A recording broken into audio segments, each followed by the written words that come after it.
ಗಟ್ ಹೆಲ್ತಿಗೆ ತುಂಬ ಒಳ್ಳೆಯದು. ಹಾಗಾಗಿ ಟ್ರೈ ಮಾಡುವ. ನಾನು ಒನ್ಸ್ ಕೂಡ ಟ್ರೈ ಮಾಡಿಲ್ಲ.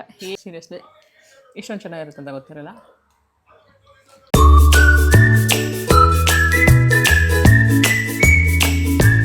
ಎಲ್ಲರಿಗೂ ನಮಸ್ಕಾರ. Welcome back to Divi pursue diaries. ಇನ್ನು ಯಾರ ಚಾನಲ್ ಸಬ್ಸ್ಕ್ರೈಬ್ ಆಗಿಲ್ಲ ಪ್ಲೀಸ್ ಸಬ್ಸ್ಕ್ರೈಬ್ ಆಗಿ.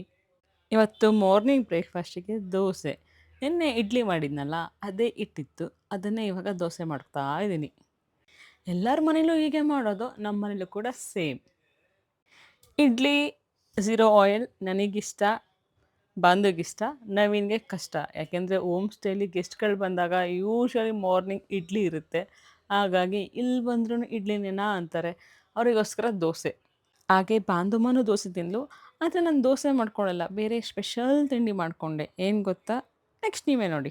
ಸೊ ನವೀನ್ಗೆ ನಾನು ದೋಸೆ ಮಾಡಿಕೊಟ್ಟೆ. ನವೀನ್ಗೂ ಬಂದು ದೋಸೆ ಆಯಿತು. ನಾನು ನೆನ್ನೆ ಸ್ವಲ್ಪ ರೈಸ್ ಇತ್ತಾ, ಅದನ್ನು ಕಲ್ಲು ಚಟ್ಟಿಗೆ ಹಾಕಿದ್ದೀನಿ.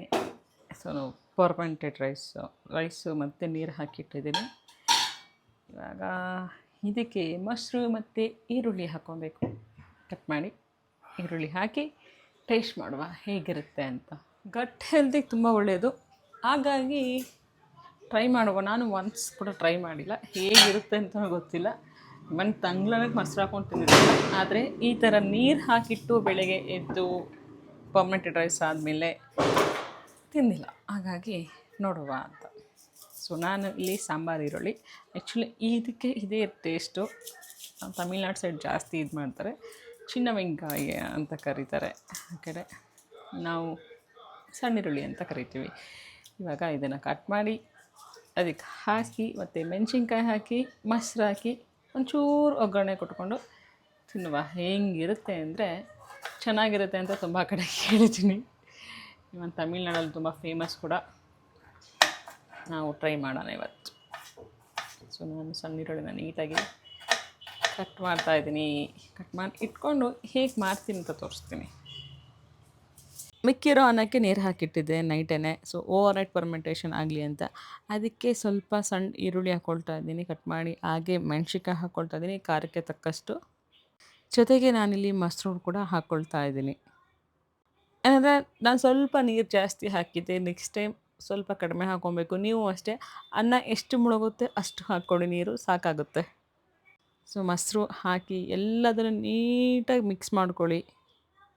ಆಮೇಲೆ ಲಾಸ್ಟಿಗೆ ಒಗ್ಗರಣೆ ಕೊಟ್ಕೊಬೇಕು. ಸ್ವಲ್ಪ ಕಡಲೆಬೇಳೆ, ಕರಿಬೇವು, ಸಾಸಿವೆ, ಜೀರಿಗೆ ಹಾಕಿ ಸ್ವಲ್ಪ ಒಗ್ಗರಣೆ ಕೊಟ್ಕೊಂಡ್ರೆ ಮುಗೀತು. ನಮ್ಮ morning healthy breakfast is ready.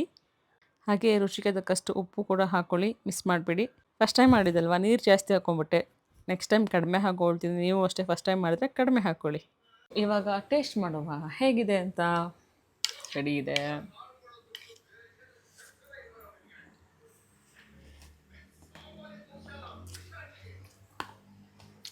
ನಮ್ಮಮ್ಮ ಮಾಡೋ ಮಸಾಲೆ ಥರ ಇದೆ, ಸಕ್ಕತ್ತಾಗಿದೆ.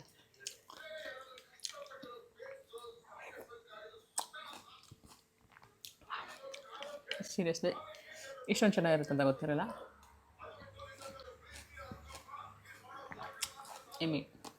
ಟ್ರೈ ಮಾಡಿ. ಇವಾಗ ಖಾಲಿ ಮಾಡ್ತೀನಿ. ತಿಂಡಿ ಆಯಿತಾ? ತಿಂಡಿ ಆದಮೇಲೆ ಮನೆ ಕೆಲಸ ಎಲ್ಲ ಮುಗಿಸ್ಕೊಂಡೆ. ಇವಾಗ ಏನಿದ್ರು ನನಗೋಸ್ಕರ ಟೈಮು. ಸೊ ವರ್ಕೌಟ್ ಮಾಡಬೇಕು. ಹಾಗಾಗಿ ವರ್ಕೌಟ್ ಮಾಡ್ತಾಯಿದ್ದೀನಿ. ಇದು ಬಂದು ಡಯಾಸಿಸ್ ವ್ಯಕ್ತಿ ಕಡಿಮೆ ಆಗೋದಕ್ಕೆ ವರ್ಕೌಟು. ಅಂದರೆ ಆಫ್ಟರ್ ಡೆಲಿವರಿ ಏನು ಹೊಟ್ಟೆ ಇರುತ್ತೆ ಅದು ಕಡಿಮೆ ಆಗೋಕ್ಕೆ. ಬಟ್ ಒನ್ ಥಿಂಗ್, ಇದೊಂದೇ ವರ್ಕೌಟ್ 1 ದಿನ 2 ದಿನ ಮಾಡಿದ್ರೆ ಕಡಿಮೆ ಆಗಲ್ಲ. ಆಲ್ಮೋಸ್ಟ್ ಆ ಹೊಟ್ಟೆ ಕರಗಿಸೋ ತನಕನೂ ವರ್ಕೌಟ್ ಮಾಡ್ತಾನೇ ಇರಬೇಕು. ಕನ್ಸಿಸ್ಟೆನ್ಸಿ ಡಯೆಟ್ ಇರಬೇಕು, ನಿದ್ದೆ ಚೆನ್ನಾಗಿರಬೇಕು, ಜೊತೆಗೆ ವಾಟರ್ ಇಂಟೇಕ್ ಚೆನ್ನಾಗಿರಬೇಕು. ಮೇಯ್ನಾಗಿ ಸ್ಟ್ರೆಸ್ ಇರಬಾರ್ದು. ಅಕಸ್ಮಾತ್ ಇದರಲ್ಲಿ ಯಾವ್ದಾದ್ರು ಒಂದು ಮಿಸ್ ಆದ್ರೂ ನಿಮಗೆ ರಿಸಲ್ಟ್ ಬರಲ್ಲ. ಆಮೇಲೆ 1 ವೀಕ್ ಫಾಲೋ ಮಾಡಿಬಿಟ್ಟು, ಇಲ್ಲ ನೀವು ಹೇಳಿದ ವಿಡಿಯೋ ಎಲ್ಲ ಫಾಲೋ ಮಾಡಿದ್ದೀನಿ, ನಾನೆಲ್ಲ ವರ್ಕೌಟು ಮಾಡಿದ್ದೀನಿ, 1 ವಾರ ಬಿಟ್ಟು ನೋಡಿದ್ರೂ ಹೊಟ್ಟೆ ಸೇಮ್ ಇದೆ, ಕಡಿಮೆ ಆಗಿಲ್ಲ ಅಂತ ಮಾತ್ರ ದಯವಿಟ್ಟು ಕಂಪ್ಲೇಂಟ್ ಮಾಡೋಂಗಿಲ್ಲ. ಯಾಕೆ ಅಂತಂದರೆ ಇದು ಸ್ಲೋ ಪ್ರೋಸೆಸ್, ತುಂಬ ಟೈಮ್ ತೊಗೊಳುತ್ತೆ ಹೊಟ್ಟೆ ಕಡಿಮೆ ಆಗೋದಕ್ಕೆ. ಬಟ್ ಒನ್ಸ್ ಕಡಿಮೆ ಆದರೆ ಮತ್ತೆ ಬರೋ ಚಾನ್ಸೇ ಇಲ್ಲ. ಯಾಕೆಂದರೆ ನಿಮ್ಗೆ ಗೊತ್ತಿರುತ್ತಲ್ಲ ವರ್ಕೌಟು ಬಂದರೆ ಮತ್ತೆ ನೀವು ವರ್ಕೌಟ್ ಮಾಡ್ಕೊಳ್ಳಿ ಅಷ್ಟೇ. ಈ ವರ್ಕೌಟ್ ಎಲ್ಲ ಮಾಡಬೇಕಾದ್ರೆ ಸ್ಲೋ ಆಗಿ ಮಾಡಬೇಕು, ಹೆಂಗೋ ಫಾಸ್ಟಾಗಿ ಮಾಡೋಂಗಿಲ್ಲ. ಸೊ ನಿಮಗೆ ಎಫೆಕ್ಟ್ ಎಲ್ಲಿ ಬೀಳ್ತಾ ಇದೆ ಅಂತ ಸೀರಿಯಸ್ಸಾಗಿ ಗೊತ್ತಾಗುತ್ತೆ. ಹೊಟ್ಟೆ ಭಾಗದಲ್ಲಿ ಎಷ್ಟು ಚೆನ್ನಾಗಿ ಬೀಳ್ತಾ ಇದೆ ಅಂತ. ಫಾಸ್ಟಾಗಿ ಮಾಡಿದ್ರೆ ಕಾಲು ನೋವು ಬರುತ್ತೆ. ನನಗೆ ಆಫ್ಟರ್ ಡೆಲಿವರಿ ಮಾತ್ರ ಹೊಟ್ಟೆ ಅಲ್ಲ, ಬಿಫೋರ್ ಅಂದರೆ ನಾನು ಹುಟ್ದಾಗೆ ಚುಬ್ಬಿ, ಹುಟ್ದಾಗಿಂದನೂ ದಪ್ಪ ದಪ್ಪ ದಪ್ಪ ಅನ್ಸ್ಕೊಂಡು ಅವಾಗಿ ಯಾವಾಗ ಲೈಕ್ ನನ್ನ ಸ್ಕೂಲ್ ಟೈಮು, ಕಾಲೇಜ್ ಟೈಮಲ್ಲೆಲ್ಲ ಹೊಟ್ಟೆ ಇತ್ತಪ್ಪ. ನಾನು ಏನು ನನ್ನ ಫ್ಲಾಟ್ ಸ್ಟಮಕ್ ನಾನು ನೋಡೇ ಇಲ್ಲ ಲಿಟ್ರಲಿ. ಹಾಗಾಗಿ ನನ್ಗೆ ಹೊಟ್ಟೆ ಕರಗ್ಸೋದು ತುಂಬ ಕಷ್ಟ. ಹೆಂಗೆ ಅಂತಂದರೆ, ಈ ಸ್ಟೋರೇಜ್ ಫ್ಯಾಟ್ ಇರುತ್ತಲ್ಲ, ಗಟ್ಟಿಯಾಗಿ ಕುತ್ಕೊಂಡ್ಬಿಟ್ಟಿರುತ್ತಲ್ಲ, ಅದನ್ನು ಕೀಳಬೇಕಲ್ಲ, ಹಂಗೆ ಆ ಪ್ರೊಸೆಸ್ ನಂದು ಇವಾಗ ಸದ್ಯಕ್ಕೆ. ವರ್ಕೌಟು ಮಾಡೋ ಅಷ್ಟೊತ್ತಲ್ಲಿ ಬೆವರು ಫುಲ್ ಸುರಿತಾ ಇರುತ್ತೆ. ಅದಾದ ನಂತರ ಫ್ರೂಟ್ಸ್ ತೊಗೊಂಡೆ, ಪಪ್ಪಾಯ. ಯೂಶ್ವಲಿ ಇವಾಗಂತೂ ಡೈಲಿ ಪಪ್ಪಾಯನೇ. ಆಮೇಲೆ ಟೈಮ್ ನೋಡಿದ್ರೆ 1 ಗಂಟೆ ಆಗೋಗಿದೆ. ಸೊ, ಬಾಂಧವನ್ನ ಕರ್ಕೊಂಬರ್ಬೇಕಲ್ಲ ಅಂತ ಬೇಗ ಓಡೋದೆ. ಬಾಂಧವನ್ನ ಪಿಕ್ ಮಾಡ್ಕೊಂಡು ಬಂದೆ. ಅವಳಿಗೆ ಫುಲ್ ಖುಷಿ ಆಗೋಗ್ಬಿಟ್ಟೈತೆ. ಯಾಕಂದರೆ ನಾನು ಅವಳ ಫೇವ್ರೆಟ್ ಬೈಕ್ ತೊಗೊಂಡೋಗಿದ್ದೆ ಕರ್ಕೊಂಡು ಬರೋದಕ್ಕೆ. ಬಟ್ ಸಾರಿ, ನಾನು ಅಲ್ಲಿ ವೀಡಿಯೋ ಮಾಡೋಕ್ಕೆ ಆಗಲೇ ಇಲ್ಲ. ಅವಳು ಕೊಡೋ ಟಾರ್ಚರಿಂದ ನನಗೆ ವೀಡಿಯೋನೇ ಮಾಡೋಕ್ಕಾಗಲಿಲ್ಲ. ಬಟ್ ಲಾಸ್ಟಲ್ಲಿ ನಿಮ್ಗೆ ಕಾಣಿಸುತ್ತೆ ಯಾವ ಬೈಕನ್ನ ತೊಗೊಂಡೋಗಿರೋದು ಅಂತ. ಸೊ, ಇದೇ ನಾನು ತೊಗೊಂಡೋಗಿದ್ದ ಬೈಕ್ R15, ಅವಳ ಫೇವ್ರೇಟ್. ಮಳೆಗಾಲದಲ್ಲಿ ಎಷ್ಟೇ ಜಾಕೆಟ್ ಇದ್ರೂ ಕಡಿಮೆ ಅಂತ ಒಂದು ಜಾಕೆಟ್ ಆರ್ಡ್ರ್ ಮಾಡಿದೆ. ಮಳೆ ಬಂದರೆ ಕಷ್ಟ ಆಗುತ್ತೆ, ಡ್ಯಾನ್ಸ್ ಕ್ಲಾಸಿಗೆಲ್ಲ ಹೋಗಿ ಬರಬೇಕಾದ್ರೆ ವಾಟರ್ ಪ್ರೂಫ್ ಜಾಕೆಟ್ ಇರಲಿ ಅಂತ. ಆದರೆ ಏನಂದರೆ, ಮಳೆನೇ ಎಸ್ಕೇಪ್ ಆಗೋಗ್ಬಿಟ್ಟಿದೆ. ಕಂಪ್ಲೀಟ್ ಮಳೆನೇ ಇಲ್ಲ. ಇದು ನಮಗೆ ಮಳೆಗಾಲನಾ ಇಲ್ಲ ಬೇಸಿಗೆಗಾಲನಾ ಅನ್ನೋ ಫೀಲ್ ಆಗೋಗ್ಬಿಟ್ಟಿದೆ. ಈ ಟೈಮಲ್ಲಂತೂ ಮಳೆ ಹಾಕ್ಕೊಂಡು ರುಬ್ಬುತ್ತೆ. ಬಟ್ ಯಾಕೋ ಗೊತ್ತಿಲ್ಲ, ಈ ಸಲ ಮಳೆ ನಿಂತೋಗ್ಬಿಟ್ಟೈತೆ. 1 ವಾರ ಬಂತು, ಅದಾದಮೇಲೆ ಇಲ್ಲವೇ ಇಲ್ಲ. ಅವಳಿಗೆ ಕರೆಕ್ಟಾಗಿ ಫಿಟ್ ಆಯಿತು. ಮೇಡಮ್ ಅವರು ತುಂಬ ಇಷ್ಟ ಆಯಿತು ಅಮ್ಮ ಅಂತ ಹೇಳಿದ್ಲು. ಓಕೆ ಫೈನ್ ಅಂತ ಹೇಳಿದೆ. ಊಟ ಮಾಡಿ ಮೇಡಮ್ ಅವರು ರಿಮೋಟ್ ಹಿಡ್ಕೊಂಡು ಮಲ್ಕೊಂಡಿದ್ದಾಳೆ. ನನಗಂತೂ ಟಿ ವಿ ನೋಡೋಂಗಿಲ್ಲ ಅಮ್ಮ ನೀನು ಅಂತ. ನಾನು ನೆಮ್ಮದಿಯಾಗಿ ಮಲ್ಗಕ್ಕೆ ಬಿಡಬೇಕಲ್ಲ ಅವಳನ್ನ, ಖಂಡಿತ ಬಿಡಲ್ಲ. ಆಲ್ರೆಡಿ ಎದ್ದೇಳಿಸಿ ಅವಳನ್ನ ಕರ್ಕೊಂಡು ಡ್ಯಾನ್ಸ್ ಕ್ಲಾಸಿಗೆ ಹೊರಟೆ.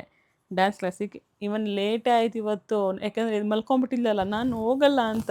ನಾನು ಬಿಡಲ್ಲ ಅಂತ ಹಂಗೋ ಹಿಂಗೋ ಮಾಡಿ ಅವಳನ್ನ ಫೈನಲಿ ಡ್ಯಾನ್ಸ್ ಕ್ಲಾಸ್ಗೆ ಬಿಟ್ಟು ಬಂದೆ. ತುಂಬ ಹೆಡ್ಡೇಕ್ ಆಗ್ತಾಯಿತ್ತು, ಯಾಕೋ ಗೊತ್ತಿಲ್ಲ, ಸಿಕ್ಕಾಪಟ್ಟೆ ತಲೆನೋವ್ತಾಯಿತ್ತು.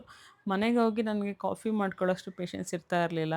ಹಾಗಾಗಿ ನಾನು ಏನು ಡಿಸೈಡ್ ಮಾಡಿದೆ, ಯಾರಿಗೂ ಕಾಲು ಮಾಡಲಿಲ್ಲ ಫ್ರೆಂಡ್ಸಿಗೆ, ಇವನ್ ನವೀನೂ ಇರಲಿಲ್ಲ.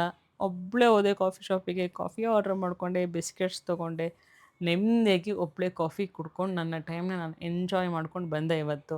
ಲಿಟ್ರಲಿ ನಾನು ಫಸ್ಟ್ ಟೈಮ್ ಈ ಥರ ಹೋಗಿದ್ದು. ಇಲ್ಲಾಂದರೆ ನಾನು ಯೂಶ್ವಲಿ ಬಾಂಧು ಜೊತೆ ಹೋಗ್ತಾ ಇದ್ದೆ, ಇಲ್ಲಾಂದರೆ ಚೂರ್ಣಿ ಬರ್ತಾಯಿದ್ಲು, ನವೀನ್ ಇದ್ದರೆ ನವೀನ್ ಬರ್ತಾಯಿದ್ರು. ಯಾರೂ ಇಲ್ಲ, ಬಾಂಧುನು ಡ್ಯಾನ್ಸ್ ಕ್ಲಾಸಿಗೆ ಹೋದ್ಲು. ಇನ್ನು ಅವಳ ಪಿಕ್ ಮಾಡ್ಕೊಂಡು ಬಂದು ಹೋಗೋಣ ಅಂತಂದರೆ ಲೇಟಾಗಿ ಹೋಗ್ಬಿಡುತ್ತೆ. ನಾನು ಡಿಸೈಡ್ ಮಾಡಿದೆ, ಯಾಕೆ ಒಬ್ಬಳೇ ಹೋಗೋಕ್ಕೆ ಏನು ಪ್ರಾಬ್ಲಮ್ ನನಗೆ, ಆರಾಮಾಗಿ ಹೋಗ್ಬೋದಲ್ಲ. ನಾನೇನು ಬೇರೆ ಕಡೆ ಎಲ್ಲಾದ್ರು ಹೋಗ್ತೀನ, ಜಸ್ಟ್ ಕಾಫಿಗೆ ನೀನು ಟೈಮ್ ಕೊಟ್ಕೊಳ್ಳೋಕ್ಕಾಗಲ್ಲ ಅಂದರೆ ಇನ್ನೇನು ನೀನು ಅಂತ ಹೇಳಿ ನನಗೆ ನಾನೇ ಬೈಕೊಂಡು ನಾನು ಆರಾಮಾಗಿ ಕಾಫಿಗೆ ಹೋದೆ. ಅಲ್ಲಿ ಸುತ್ತ ಎಲ್ಲ ಫ್ರೆಂಡ್ಸ್ ಜೊತೆ, ಫ್ಯಾಮಿಲಿ ಜೊತೆ ಕೂತಿರೋರು. ನನ್ನನ್ನು ಸ್ವಲ್ಪ ಜನ ನೋಡಿದ್ರು, ಏನಿದು ಇವರೊಬ್ಬರೇ ಬಂದು ಕಾಫಿ ಕುಡಿದ್ಕೊಂಡು ಹೋಗ್ತಾ ಇದ್ದಾರಲ್ಲ. ಲಿಟ್ರಲಿ ಈಗ ನಾವು ಇಲ್ಲೇ ಕೂತಿದ್ರೆ ಅವರ ಒಬ್ಬರೇ ತಿಂತಾಯಿದ್ರು, ಯಾಕೆ ಇವರು ಒಬ್ಬರೇ ಅಂತ ಲೈಕ್ ನಮ್ಮ ಮೈಂಡಿಗೂ ಬರುತ್ತೆ. ಹಾಗೆ ಅಲ್ಲೂ ಬಂತು. ಬಟ್ ನಾನು ಯಾರ ಕಡೆಗೂ ತಿರುಗೂ ನೋಡಲಿಲ್ಲ. ನನ್ನ ಪಾಡಿಗೆ ನಾನು ಕಾಫಿ ಕುಡಿದೆ, ಮನೆಗೆ ಬಂದೆ. ಇವತ್ತಿನ ಹ್ಯಾಪಿಯೆಸ್ಟ್ ಮೂಮೆಂಟ್ ಅದು ನನಗೆ. ಸೊ, ನಾನು ತುಂಬ ಖುಷಿಪಡ್ತೀನಿ. ಆನಂತರ ಮನೆಗೆ ಬಂದೆ. ಮನೆಗೆ ಬಂದಮೇಲೆ ಕಡಲೆ ಸಾಂಬಾರಿತ್ತು, ಮೀನ್ಸ್ ಪಲ್ಯ, ಅದನ್ನು ಕುದಿಸಿಟ್ಬಿಡೋಣ, ಇಲ್ಲ ಅಂದರೆ ವೇಸ್ಟ್ ಆಗಿಬಿಡುತ್ತೆ ಅಂತ ಕುದಿಸ್ತಾ ಇದ್ದೆ. ಆಮೇಲೆ ಟೈಮ್ ನೋಡಿದ್ರೆ ಬಾಂಧವನ್ನ ಕರ್ಕೊಬರೋ ಟೈಮ್ ಆಯಿತು. ಮತ್ತೆ ಹೊರಡ್ದೆ ಡ್ಯಾನ್ಸ್ ಕ್ಲಾಸಿಗೆ, ಅವಳನ್ನ ಕರ್ಕೊಂಬರ್ಬೇಕಲ್ಲ ಅದಕ್ಕೆ. ಅಲ್ಲಿ ಆಲ್ರೆಡಿ ಡಿಸ್ಕಷನ್ ನಡೀತಾ ಇದೆ ಸರ್ರು ಮತ್ತು ಬಾಂಧವ್ ಮಧ್ಯ. ಏನಂತಂದರೆ, ಬಾಂಧವಿಗೆ ಸ್ವಲ್ಪ ಡ್ಯಾನ್ಸಲ್ಲಿ ಇಂಟ್ರೆಸ್ಟ್ ಇಲ್ಲ. ಅದಕ್ಕೆ ಅವ್ರು ಬೈತಾಯಿದ್ರು, ಯಾಕೆ ಇಂಟ್ರೆಸ್ಟ್ ಇಲ್ಲ ನೀನು, ನೆಕ್ಸ್ಟ್ ಟೈಮಿಂದ ಚೆನ್ನಾಗಿ ಮಾಡಬೇಕು ಅಂತ.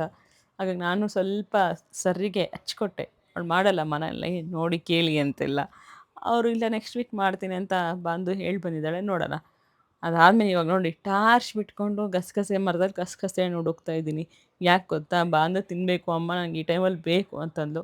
ಅಮಾವಾಸ್ಯೆ ದಿನ ಮರಕ್ಕೆ ಟಾರ್ಚ್ ಹಾಕ್ಕೊಂಡು ನಾನು ಹುಡುಕ್ತಾ ಇದ್ದೀನಿ ಅಂದರೆ ಲಿಟ್ರಲಿ ದೆವ್ವ ಗಿವ್ವ ಬಂದ್ಬಿಡುತ್ತೆ ಅನ್ನೋ ಭಯ ಬೇರೆ. ಆದರೆ ನಂಗೊಂದು ಕಾನ್ಫಿಡೆಂಟ್ ಇತ್ತು, ಏನು ಗೊತ್ತಾ, ದೆವ್ವ ಬಂದರೆ ನನ್ನೇ ನೋಡಿ ಭಯ ಪಟ್ಕೊಂಡು ಓಡೋಗುತ್ತೆ ಅಂತ. ಅದಕ್ಕೆ ಆರಾಮಾಗಿ ಎಲ್ಲ ಮರದಲ್ಲೂ ಹೋಗಿ ಗಸಗಸೆ ಹಣ್ಣು ಇದೆಯಾ ಇಲ್ವಾ ಅಂತ ನೋಡಿ ಕಿತ್ತು, ಏನು ಗೊತ್ತಾ, 4 ಹಣ್ಣಿಗಿದ್ರೆ 2 ಮಾತ್ರ ಆ ಕಡೆಗೆ ಹೋಗೋದು, ಬಂದು ಕಡೆಗೆ, ಇನ್ನೆರಡು ನಾನು ಹೊಟ್ಟೆ ಒಳಗಡೆಗೆ ಹೋಗೋದು. ನನಗೂ ಸಖತ್ ಇಷ್ಟ. ಹಾಗಾಗಿ ಅವಳಿಗೆ ಸ್ವಲ್ಪ ಸ್ವಲ್ಪ ಕೊಟ್ಟು ನಾನು ಸ್ವಲ್ಪ ತಿಂತಾ ಇದ್ದೆ. ಅದೇನೋ ಕತ್ಲಲ್ಲಿ ಕರಡಿ ಹುಡುಕೋದು ಅನ್ನಂಗೆ ನಾವು ಅಮಾವಾಸ್ಯೆ ದಿನ ಗಸಗಸೆ ಹಣ್ಣು ಹುಡುಕ್ತಾ ಇದ್ವಿ ಅಷ್ಟೇ ಇವತ್ತು. ಇದೆಲ್ಲ ಒಂಥರ ಖುಷಿ ಕೊಡುತ್ತಲ್ಲ. ಬಟ್ ನಾನಂತೂ ತುಂಬ ಎಂಜಾಯ್ ಮಾಡ್ತಾಯಿದ್ದೀನಿ ಇತ್ತೀಚಿಗಂತೂ. ಮೈ ಓನ್ ಸ್ಪೇಸ್ ಬಂಧು ಜೊತೆ. ನಮ್ಮ ಮನೇಲಿ ಇವತ್ತು ಕೂಡ ದೋಸೆ ಮಾಡಿಕೊಂಡೆ ಊಟಕ್ಕೆ. ಬಾಂದು ದೋಸೆ ತಿಂದು ಅವಳ ಲ್ಯಾಪ್ಟಾಪ್ ತೊಗೊಂಡು ಆಟಾಡೋಕ್ಕೆ ಕೂತಿದ್ದಾಳೆ. ನಂದು ಊಟ ಆಯ್ತಲ್ಲ, ಸ್ವಲ್ಪ ಹೊತ್ತು ವಾಕ್ ಮಾಡೋಣ ಅಂತ ವಾಕ್ ಮಾಡ್ತಾಯಿದ್ದೀನಿ. ಇವತ್ತು ಹೊರಗಡೆ ಹೋಗೋಣ ಅಂದ್ಕೊಂಡೆ, ತಕ್ಷಣ ನೆನಪಾಯ್ತು ಅಮಾವಾಸ್ಯೆ ಅಂತ. ಅದಕ್ಕೆ ಮನೆ ಒಳಗಡೆನೇ ವಾಕ್ ಮಾಡೋಣ ಅಂತ ವಾಕ್ ಮಾಡ್ತಾ ಇದ್ದೆ. ವಾಕ್ ಎಲ್ಲ ಆದಮೇಲೆ ನೆನಪಾಯ್ತು, ಬಾಂಧುದು ಇವತ್ತು ಹೋಮ್‌ವರ್ಕ್ ಬರ್ಸಿಲ್ಲ. ಯಾಕೆ ಅಂತಂದರೆ ಮಧ್ಯಾಹ್ನ ಮಲ್ಕೊಬಿಟ್ಟಿದ್ಲು. ಆಮೇಲೆ ನೆನಪಾಯ್ತು, ಓಹ್! ಫಸ್ಟ್ ಹೋಮ್‌ವರ್ಕ್ ಬರ್ಸೋಣ ಅಂತ ಹೋಮ್‌ವರ್ಕ್ ಬರ್ಸಿ, ನನ್ನ ಸ್ಟೆಪ್ಸ್ ಕೌಂಟ್ ಕೂಡ ಇವತ್ತು 12,000 ಸಮಥಿಂಗ್ ಆಗಿದೆ. ಸ್ಟೆಪ್ಸು ಮುಗಿಸ್ದೆ. ಆಮೇಲೆ ತಗೊಳ್ಳಿ ಮೇಡಮ್ ಅವ್ರಿಗೆ sweet cravings. Actually ice cream order ಮಾಡಿರೋದು. ಬಾಂದು ಐಸ್ ಕ್ರೀಮ್ ಬೇಕು ಅಂದ್ಲು. ಸೊ ಹಾಗಾಗಿ ಐಸ್ ಕ್ರೀಮ್ ಆರ್ಡ್ರ್ ಮಾಡಿದೆ. ಮೇಡಮ್ ಅವ್ರು ಫುಲ್ ಖುಷಿಯಾಗಿ ಉಲ್ಟಾ ಆಗ್ಬಿಟ್ಟಿದ್ದಾಳೆ ಅಲ್ಲೇನೆ. ಐಸ್ ಕ್ರೀಮ್ ಏನು ಗೊತ್ತಾ, ಅವಳು ಐಸ್ ಕ್ರೀಮ್ ತಿಂದರೆ ನಂಗೆ ಐಸ್ ಕ್ರೀಮ್ ತಿನ್ನಬೇಕು ಅನಿಸಲ್ವಾ? ನನಗೂ ಐಸ್ ಕ್ರೀಮ್ ತರಿಸಿದ್ದೀನಿ ಅದಕ್ಕೇ. ಆದರೆ ನಂದು ಗೋಸ್ ಜೀರೋ ಐಸ್ ಕ್ರೀಮ್ ಬನ್ನಿ ತಿನ್ನುವ. ನಾನು ಐಸ್ ಕ್ರೀಮ್ ಆರ್ಡ್ರ್ ಮಾಡಿದೆ. ನಂದು ಪುಟಾಣಿ ice cream, 97 calories only, sweet zero. ಡಸ್ಟ್ಬಿನ್ಗೆ ಹಾಕಿ ಬನ್ನಿ. ಅಯ್ಯೋ ಪೇಪರ್ ಕೊಡಮ್ಮ, ಎದ್ದೋಗಕ್ಕೆ ಕಷ್ಟ ನನ್ನ ಮಗಳಿಗೆ. ಕೊಡಿಪ್ಪ. ಸ್ಪೂನೇ ಕೊಟ್ಟಿಲ್ವಲ್ಲಪ್ಪ. ಒಳಗಡೆ ಸ್ಪೂನ್ ಇದೆಯಾ ನೋಡಪ್ಪ, ಅದರೊಳಗಡೆ ಸ್ಪೂನೇ ಕೊಟ್ಟಿಲ್ಲ ನೋಡಿ. ಅಲ್ಲಿದ್ರೆ ನೋಡಿ ಕೊಡಿ, ಅದರೊಳಗಡೆ ಕೊಡಿ ನೋಡೋಣ. ಸ್ಪೂನೇ ಕೊಟ್ಟಿಲ್ಲ. ಐಸ್ ಕ್ರೀಮ್ ಎಲ್ಲಿ ತಿನ್ನೋಣ? ಹಿಂಗೆ ಅಲ್ವಾ? ಇವಾಗ ಸ್ಪೂನ್ ತರ್ಬೇಕು ನಾನು. ತಗೊಳಮ್ಮ, ಎಷ್ಟು ಅರ್ಜೆಂಟ್ ಮಾಡಿ. ಲಿಟ್ರಲಿ ಡಾರ್ಕ್ ಚಾಕ್ಲೇಟ್ ತಿಂದಂಗೆ ಆಗುತ್ತೆ. ಕುಳು ಕುಳು ಅಂತ ಇದೆ. ಐಸ್ ಕ್ರೀಮ್ ಕುಳು ಕುಳು ಅಂತ ಅದು.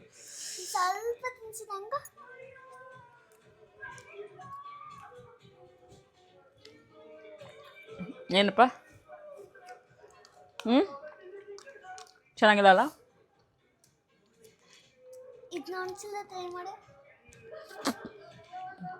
ಎಮ್ಮಿ ಆಗಿದೆ.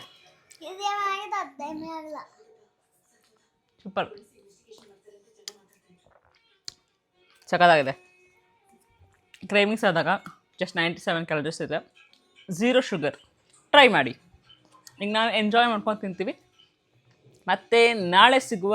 ಬಾಯ್ ಬಾಯ್, ಟೇಕ್ ಕೇರ್, ಗುಡ್ ನೈಟ್.